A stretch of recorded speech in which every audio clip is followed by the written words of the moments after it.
So one more topic as it relates to the history of special education, and this one introduces the term LRE, or least restrictive environment. We've previously considered why we include students with disabilities in our classrooms, and the guiding principle of how that inclusion should take place is that we want to educate every student with a disability in the least restrictive environment.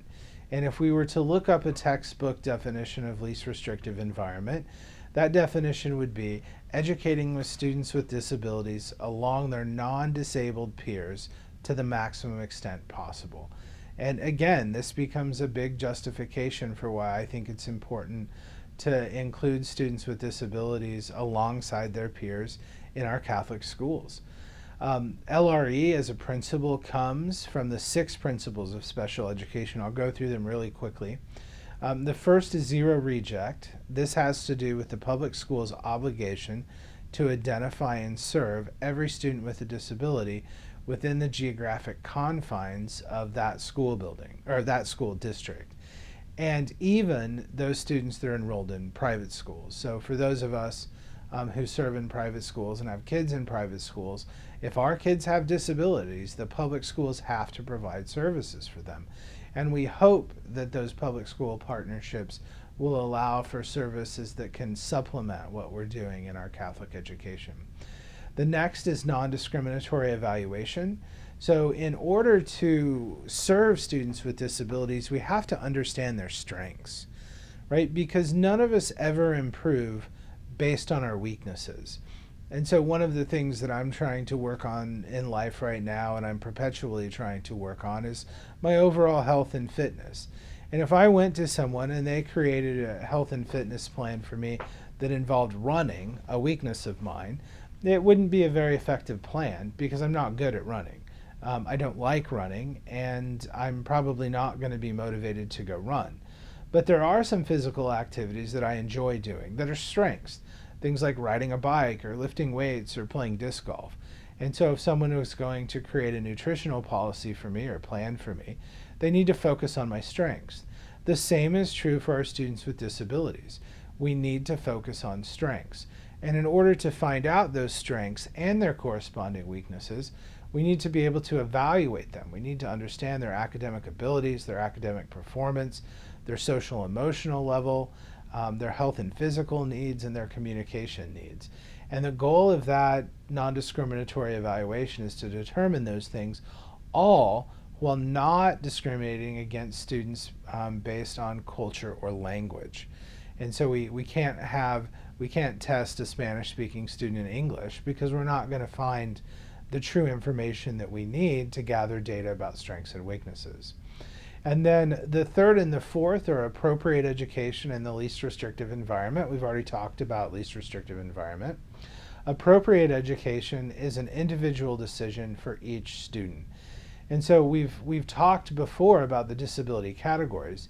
Theoretically, if I had a room full of 13 people, we could all have the same disability category, and our education plan could look absolutely different.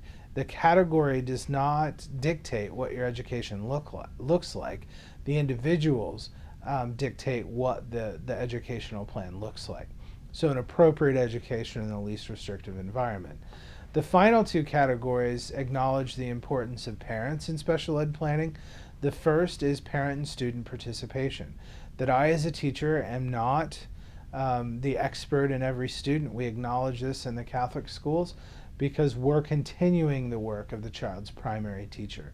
And so parent involvement is critical. I also think student involvement is critical because students with disabilities need to learn to eventually advocate for themselves.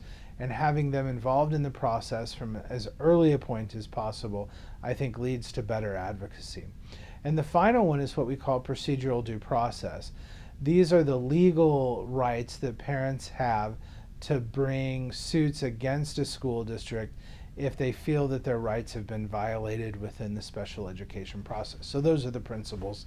The fourth principle, least restrictive environment, is the one that we're concerned about here. That we think back to that continuum of care that I talked about in the last segment, and know that each individual child should be educated alongside their non-disabled peers to the maximum extent possible, but that may look different for some students. Some students may need special ed by consultation. Other students may need homebound placement. It depends on the individual student. While we're here, one last thing. In sort of partnership with the 6 principles of IDA, we have what we call the 4 outcomes of IDA.